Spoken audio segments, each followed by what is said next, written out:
The envelope had been sitting in the center of my grandmother's dining room table for 11 days before anyone was legally allowed to touch it. 11 days of my aunts whispering in the kitchen. 11 days of my cousins doing math they weren't subtle enough to hide. 11 days of my own mother patting my hand at every gathering with that specific, suffocating tenderness people reserve for those they've already decided have nothing coming to them. The family had collectively, silently, unanimously agreed on what was inside that envelope before it was ever opened.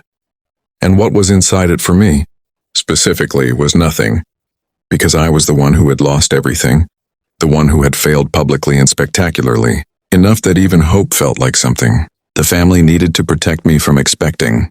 Then the lawyer opened it, and the room went so quiet. I could hear the clock on the wall counting every second of silence like it was keeping score on my behalf. Stay with me. Because what was written inside that envelope didn't just change what I owned, it changed what every single person in that room understood about who my grandmother actually was, and who she had been quietly watching the entire time. If you've ever been the one your family pitied instead of believed in, subscribe right now, because what happened next is the kind of ending life almost never writes for you, and almost always should. I need to take you back 2 years before that envelope, because the story of what's inside it only makes sense if you understand the story of how I ended up with nothing to begin with. I had built a small but genuinely thriving events management company over 7 years, and nothing glamorous, nothing that made headlines, just steady, honest work coordinating corporate events, private functions, the kind of behind-the-scenes, operational machinery that makes other people's important days run without visible seams. By my early 30s, I had a small team, a client list I was proud of, and the particular, quiet confidence of someone who had built something real from absolutely nothing. Then a business partner I had trusted completely, a man I had known for 9 years before we went into business together, systematically drained our shared operating account over 8 months while I was managing a family health crisis that had me distracted enough not to notice the pattern until it was too late to stop the bleeding. The company folded in March. I lost the office lease, had to let my team go in individual conversations that I still replay sometimes when I can't sleep, and walked away from 7 years of work with a settlement from the fraud case that barely covered 6 months of personal expenses. The legal process took 14 months and cost me more emotionally than financially, which is saying something, because financially it cost me nearly everything. I moved back to my hometown, back into a rented room in a house 3 blocks from where I grew up, and tried to figure out how to start completely over at 34, without looking like I was drowning every single second of every day. My family, to their credit, meant well. I want to be fair about that, because this isn't a story about a family that was cruel. It's a story about a family that loved me in the specific, suffocating way that only people who have decided you are permanently fragile can love you, which sometimes feels worse than cruelty, because at least cruelty doesn't expect your gratitude. They cooked me food I didn't ask for and dropped it at my door. They called in rotating shifts that I eventually realized were coordinated, like a wellness check schedule nobody had officially announced. My Aunt Helen started including me in prayers at Sunday dinner in a way that was clearly meant to be comforting, and landed instead like a weekly public announcement that I was the family member currently in crisis, the one everyone needed to hold in their thoughts. And then my grandmother got sick, and everything that had been quietly uncomfortable became loudly complicated, in the specific way only dying and money can make a family complicated. Her name was Rosalind, and she was the kind of woman who had seen enough of the world to be quietly, completely unimpressed by most of it. She was 81, sharp as broken glass right up until the final 2 months, and she had always had a particular way of watching people in family gatherings, not participating in the surface noise, just watching from her chair at the head of the table, with those dark, patient eyes that made you feel uncomfortably, like she was reading something in you that you hadn't finished writing yet. She and I had always had something between us that was harder to name than affection. She wasn't warm in the conventional sense. She didn't hug often or say the easy, loving things easily. But she asked real questions, the kind that required real answers. And she listened to the full answer before she responded, which, in a family of people who listened only long enough to form their next opinion, felt like a form of extraordinary respect.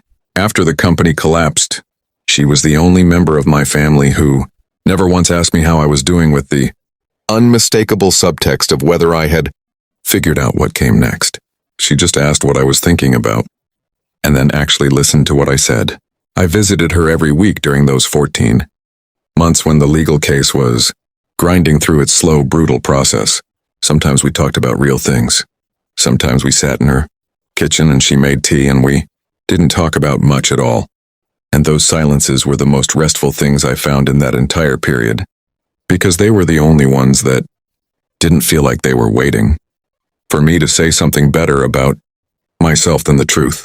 If you've ever had one person in your life who let you be exactly as broken as you actually were without trying to fix or explain or reframe it, you already understand what those kitchen visits meant. Comment "she saw me" below if you've had a Rosalind in your life, because this story is as much about her as it is about that envelope. She died on a Tuesday in October, and the family, with the particular efficiency that grief sometimes triggers in people who need to feel useful, had organized itself into subcommittees within 48 hours who handled the food, who handled the calls, who handled the flowers, and underneath all of it, who handled the quiet, constant, barely disguised conversation about what she had left behind and to whom. My grandmother had lived simply but deliberately, and the family knew there was a house, some savings, and what she had always referred to, vaguely, as the arrangements I've made, phrase nobody had ever pushed her on, directly, because pushing Rosalind on anything she hadn't volunteered was an exercise in immediate, polite, absolute futility. The lawyer was a woman named Christine Okafor, composed and precise in the manner of someone who had sat in enough rooms full of grieving, anxious family members to have developed a complete immunity to ambient tension.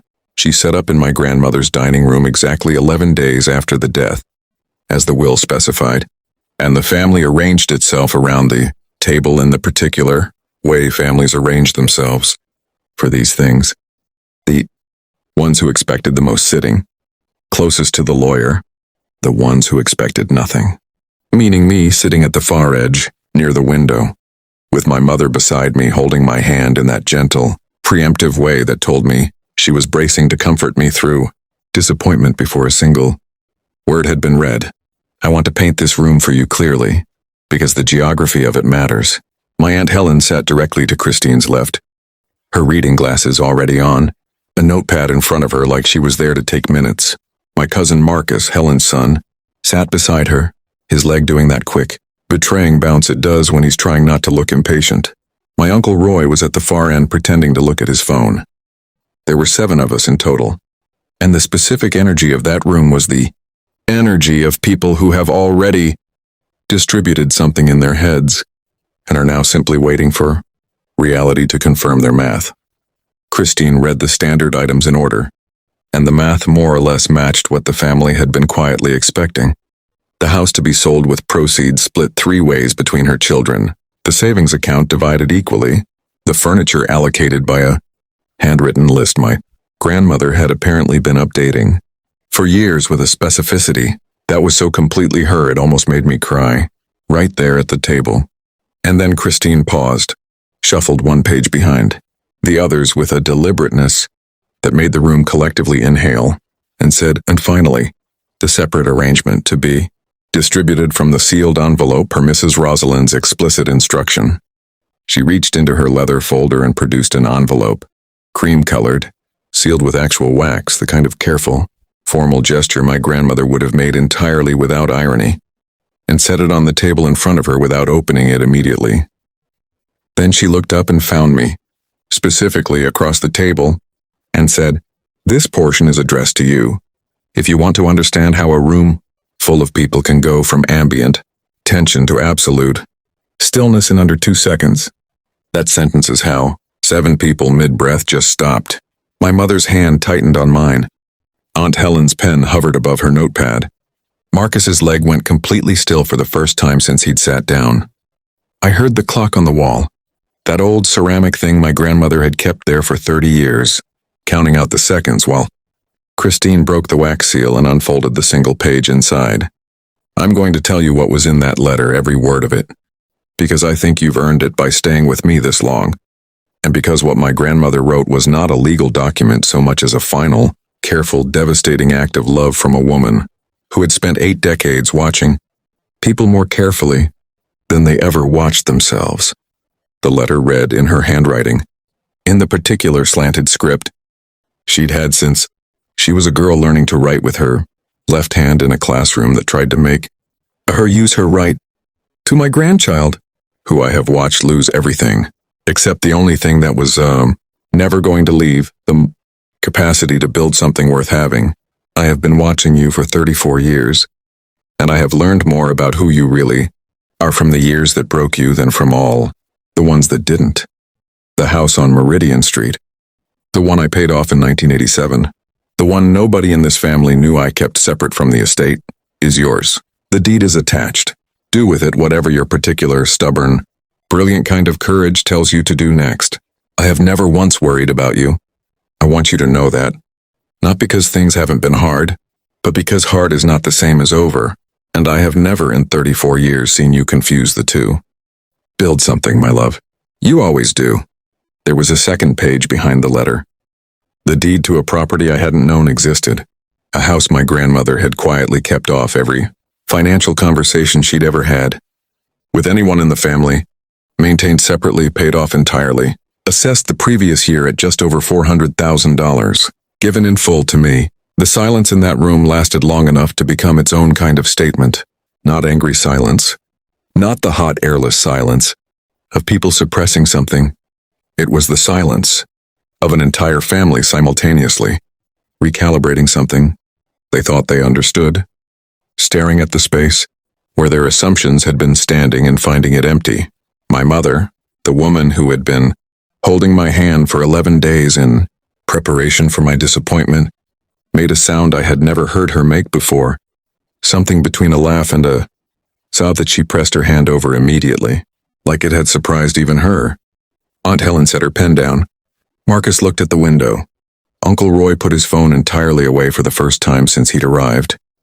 Christine simply folded the letter with the same composed precision she'd used to open it, slid it back into its envelope, and set it in front of me without comment, because there was nothing left to administer.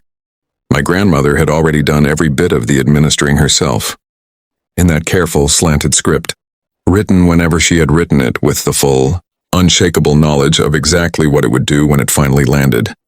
I sat in my car for a long time afterward, holding the envelope, reading that letter 3 more times until the words stopped blurring. I didn't feel triumphant. Not really. I felt something closer to herd, the specific, overwhelming sensation of realizing someone understood you more completely than you understood yourself, and had quietly been arranging the world around that understanding for longer than you knew. My grandmother hadn't left me that house to prove a point to anyone in that room. She'd left it because she looked at a person the whole family was busy pitying and saw clearly what they couldn't. Not someone who had lost everything, but someone who had lost everything except the only thing that actually rebuilds a life, the knowledge of how to start. I sold the house 8 months later, used the proceeds to relaunch the company, smaller this time, with better legal protections and a business partner I chose with the particular, hard-earned caution of someone who has learned exactly what careless trust costs. The company is 18 months old now and already past the revenue I had when everything collapsed. I have a team again, a small one chosen carefully, the way my grandmother chose everything, slowly, attentively, with the full weight of her attention on what was actually there instead of what was convenient to assume. I keep her letter framed beside my desk, not the legal documents, not the deed, but the letter itself, in that slanted left-handed script, because what it gave me was worth more than the house and every number attached to it. It gave me back the version of myself I had almost let my family's pity talk me out of, the one who builds things, the one who isn't finished, the one my grandmother had never once, not for a single day, stopped believing. And while everyone else was busy, holding my hand through a disappointment that was never actually coming. If this story hit something real in you, if you've ever been the one someone believed in quietly while everyone else was busy, expecting you to fail, and tell me in the Comments: which moment landed hardest? The kitchen silences with my grandmother, the envelope on the table, or those final words she left behind. I read every single one, and your stories are the reason I keep telling mine. Subscribe now if you want more raw, real, unforgettable stories like this one. Hit that notification bell so you never miss the next reveal. And stay close, because the next story I'm bringing you is even more powerful than this. And you are absolutely not going to want to miss how it ends.